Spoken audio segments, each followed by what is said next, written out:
I'm filming this video after 9 p.m. in my pajamas with a blanket, so get cozy.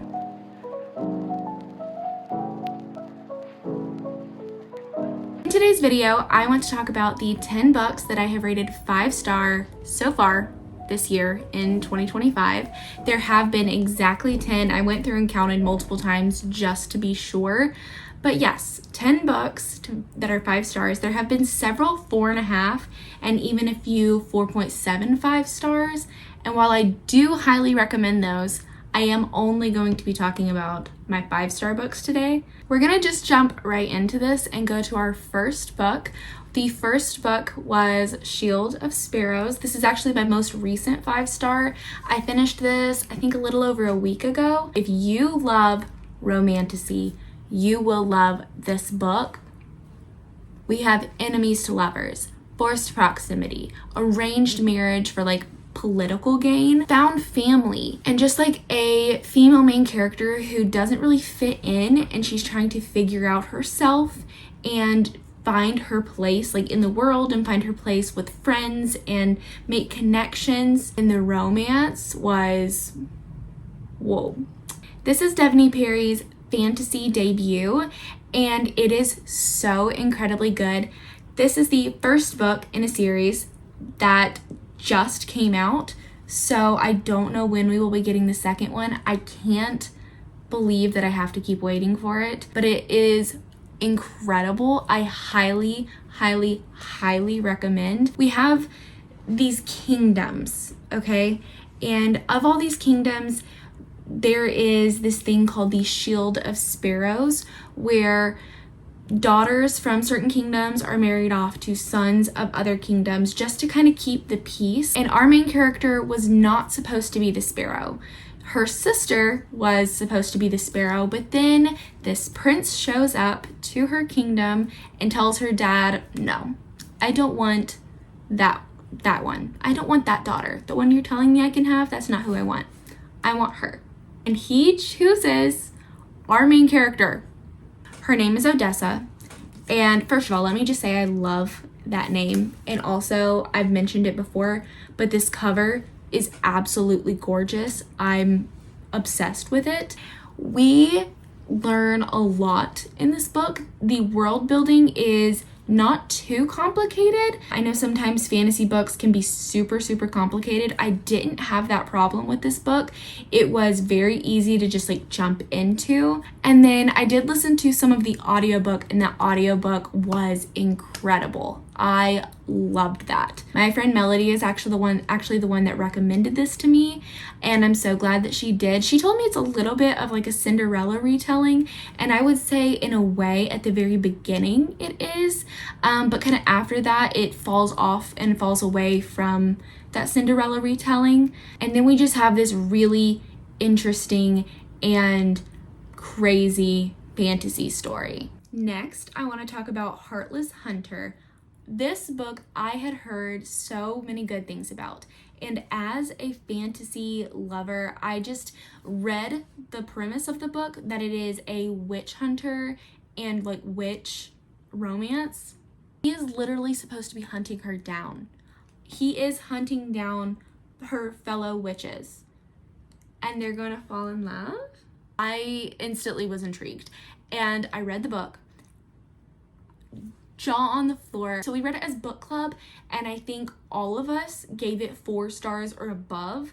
We all really liked it, and then we all turned around and read the second book as well, and we all really enjoyed that one too. I gave the second book 4.5 stars. So it is a duet, which I love. I love a series that can just be 2 books, but it's fantasy meets Bridgerton, so they're courting each other, and it's so sweet.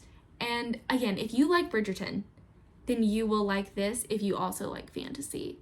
And the magic system was so different than anything else I've ever read. I'm gonna have to give it a reread because it is so far 100% one of the best books I've read this year, if not the best book I've read this year. All of these are 5-star books for me, but that one, it hit top of the list. The tension between these two characters was crazy, and they don't really know if they can trust each other. I mean, she knows he's a witch hunter, and he doesn't know that she's a witch, but he has his reasons to suspect her. And just this whole like tension, just tension on tension on tension. She's way smarter than she lets everyone believe that she is. So she's kind of living this secret double life. Nobody knows she's a witch. The relationships that she has with her friends and with just the other characters in the story are so good. And this story is gut-wrenching and beautiful and amazing. Back in January, I actually did my reread of Iron Flame, and I gave Iron Flame 5 stars. I think I gave it 5 stars the first time I read it. I honestly don't really remember. If you're unaware, this is the second book in the Fourth Wing series. There are currently now 3 books out. So when I was reading Iron Flame, I was doing that in preparation for Onyx Storm when it came out later in January. The first time I read it, I know some people kind of felt like it was a little repetitive or a little boring. I didn't have that same thought either time that I read it, and especially on the reread, I really felt like the issues that our couple are having kind of were necessary so that we can watch them grow through that. But I can't say too much about this book just because it is the second book in a series. So what I will say, if you don't know what Fourth Wing is, it is a dragon series. We have our main character Violet, and Violet kind of suffers with what isn't labeled as hypermobile Ehlers-Danlos syndrome or Ehlers-Danlos syndrome, but it's kind of heavily implied that is what she is dealing with. She has kind of like weak cartilage and weak joints, and her body is not very strong, but her mother is the general, and her mother is forcing her to go into the writer's quadrant, which is the most difficult quadrant to go into. She was raised her entire life and trained to be a scribe, thinking that she was going to sit in a library all day, every day, just like her father had. But her mother had other plans, and now she is going to be trying to go into the writer's quadrant, and she will in turn cross the parapet, which if you fall off that, you die. She will be fighting for her life and training with all of these other candidates who are also trying to go into the quadrant, and then eventually they will be competing and hopefully being chosen by dragons to become dragon riders. It is so good. I actually put my husband onto this series. He read the first one with me, the second one, and the third one. We read the third one together. I did my reread of Fourth Wing with him, and he moved on and read the second one without me because he was just hooked. But then we did read Onyx Storm together, and that was a really fun thing. I did do a reading vlog of that, so if you want to see our reactions to the third book, you can check that out. Again, I can't say too much exactly about Iron Flame itself because it is the second book in the series, but I gave Fourth Wing 5 stars. I gave Iron Flame 5 stars as well. Next, we have The Things We Cannot Say. This is a like World War II fiction story, and I didn't really know exactly what I was gonna feel about this book, but my best friend recommended it to me, and oh my gosh, the tears that I cried. This book ripped my heart out for so many reasons. We have a book that is, from my understanding, pretty realistic to things that actually happened during the war. And we have a dual timeline. So we have our main character, Alice, in the current timeline, who is struggling as a stay-at-home mom to a son who has autism. And her grandmother is now in the hospital after having a stroke. And because Alice has been with her son who is nonverbal, she's kind of learned some tricks and some things that are now helping her communicate with her grandmother post the stroke. And her grandmother wants her to learn more about her history and her family history and kind of like solve these like mysterious family, I guess, kind of secrets, or just this mysterious family history that Alice has no idea about, that no one in her family knows. And then we do get these flashbacks to when the grandmother was young and she was actually having these lived experiences and seeing things from the grandmother's timeline, and then seeing what Alice is discovering about her family and discovering about what it was that her grandmother went through. It's emotional. Again, I cried multiple times throughout the book, and knowing that even if this book is fictional, but that similar things did happen to real people in real life, it makes it even that more tragic. I don't need to say I gave it 5 stars because of course I gave it 5 stars, but oh my gosh, I gave it 5 stars. Then I did give 2 books from the Addicted Calloway Sisters series 5 stars. The first one that I gave 5 stars was Kiss the Sky, and I think that was actually one of the first books that I read this year. This book is in Rose and Connor's point of view, and I really wasn't sure how I was going to feel about Rose and Connor, but they have quickly become, I can't say my favorite couple for sure, but they are definitely a contender for being my favorite couple, because something about just, they're 2 very different but also very the same personalities, and the way that they just understand each other and understand how each other need to be loved and supported is amazing. This is again part of a series, so I can't go too in depth as to what exactly happens in the book, but it is a continuation of the Addicted series by Krista and Becca Ritchie. And then I gave 5 stars to another book from that series, which was Long Way Down. And this one is about another sister in the Calloway family. That would be Daisy, and then her guy, which is Reich. This book is the book that I will say had me sobbing uncontrollably. Here is a clip of me sobbing. Yeah, it was really a lot. I was inconsolable after reading certain parts of this book, but I would also recommend it 100,000%. I have noticed too, I haven't really mentioned that the Addicted Calloway Sisters series is spicy. I am not someone who really likes a lot of spice in books. For me, that is not what I'm interested in this story. This is a very much character driven series, and so you're following these sisters, this family, and just seeing how they grow and just how much they change over years. There are 10 books in this series. I have 1 more book to read. I'm kind of putting it off because I don't want it to be over with, but I love it so much. So I gave those 2 5 stars. I would highly recommend the series. And then we have another book that is a contender, again, for one of the best books I have read in 2025. That would be Sunrise on the Reaping. This is a Hunger Games prequel, and it is about Haymitch's games. Haymitch Abernathy in the Hunger Games trilogy was Katniss and Peeta's mentor. He won the games back when he was 16 years old, and we are now going to learn the story of everything that happened in this book. The thing was, I didn't really know what to expect with this book because in the Hunger Games trilogy, you get kind of a shortened version of what happened in Haymitch's games.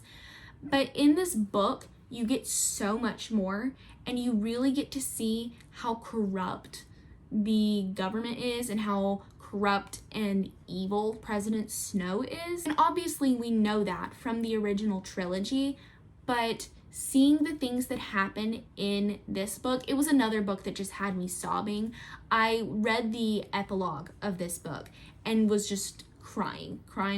And I pulled myself together and then knew I had to read this epilogue again to my husband. And I read it out loud to him and just began crying again. It tore me apart, and I am 100% back in my Hunger Games phase. I'm so glad that I reread the original trilogy last year. That way I was prepared for this when it came out, because the connections that are made between characters in this new book and then the characters that are in the original trilogy, it gives it that much more of an emotional impact and makes you that much more connected to these characters.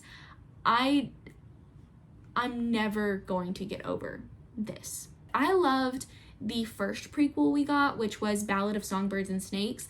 I really liked that for a completely different reason. I enjoyed it because it was kind of crazy to get inside the head of somebody who is so manipulative, like President Snow. But this one, it was just seeing the things that he is willing to do to just innocent people in order to maintain his power. And then just seeing poor little Haymitch, poor little 16-year-old Haymitch. I think it's definitely my favorite of the books, but I will say I think that the prequels should be read after the original trilogy. So if you have not read the original trilogy in a long time, or maybe you've never read the original Hunger Games trilogy, I would definitely recommend reading The Hunger Games, reading Catching Fire, then Mockingjay, and then do the prequels after that. So then The Ballad of Songbirds and Snakes, and then Sunrise on the Reaping. And I know that that is such a bummer to say, like, oh, this 5-star book, save it for last. But the emotional impact that you will receive by reading this book last is insurmountable. Okay, and then we have a cutesy little fun romance. I gave 5 stars to Out of the Woods by Hannah Bonham Young. This book was so incredibly good. This is the second book that I have read by her, and it's coincidentally the second book in this little series that she's done. The first one was Out on a Limb, and then we have Out of the Woods. Out of the Woods is the best friend couple from the first book. So this couple in this book are Caleb and Sarah, and they are already married. They're just starting to hit kind of a bumpy patch where Sarah specifically is questioning a lot of things about herself, and in turn then questioning a lot of things with her relationship, because her and Caleb have been together since they were literally children.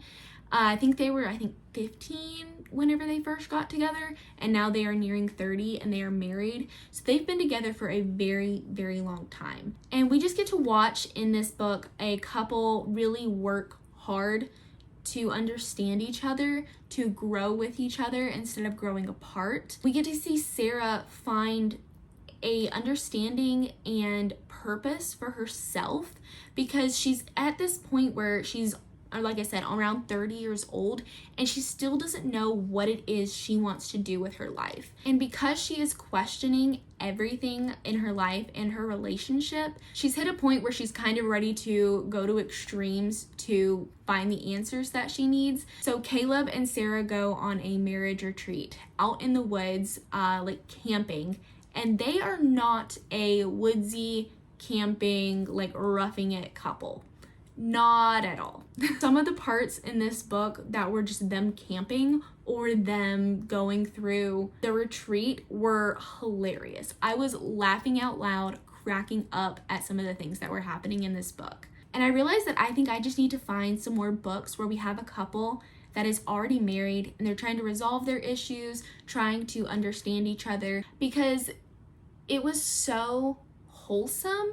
And I feel like a lot of the time in books, when you have a couple that is already established early on in the series, what we end up doing is watching them break up, watching them notice that they're coming to a point that they don't really understand each other, that maybe they feel like things may have changed.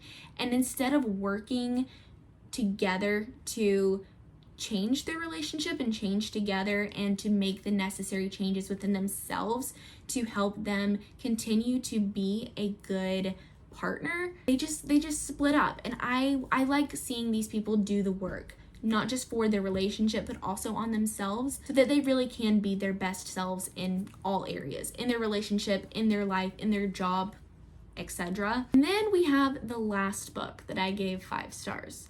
So this book was recommended to me by my friend Brittany, and I was planning to read this book sometime last year and just never got around to it. I read A Love Letter to Whiskey, and I really didn't know what this book was about other than it was a romance book. But if you want to go on an emotional roller coaster, or even just like get whiplash, because that's how I was feeling at some parts of this book is going to be for you. It is dramatic. It is emotional. I cried. It's just relatable at some parts because it is so realistic, but honestly some parts of it are kind of toxic, because we have a couple that just can't get their timing down. They would be perfect for each other if they could just figure out the right timing, and they can't. But they also cannot let each other go. If you want to read something that is drama filled and going to keep you reading and on the edge of your seat waiting for them to finally get together, this is for you. Definitely 5 stars. I can't believe how much I enjoyed this book, because again, I was going to read it like a year ago and never got around to it. So I'm so glad that in 2025, this is a book that I finally picked up. And that's it. Those are the 10 books that I have read in 2025. So if you need some 5-star book recommendations, those are them. Here are my 10 books that I highly recommend that I have read this year. Again, if they are in the middle of the series, I do recommend the series because I think these series that these books are in are all absolutely worth it. They all are at least like 4.5 star books for me as well. So I highly recommend the series that those are in. And maybe you found your next read in this video. I really hope that you did.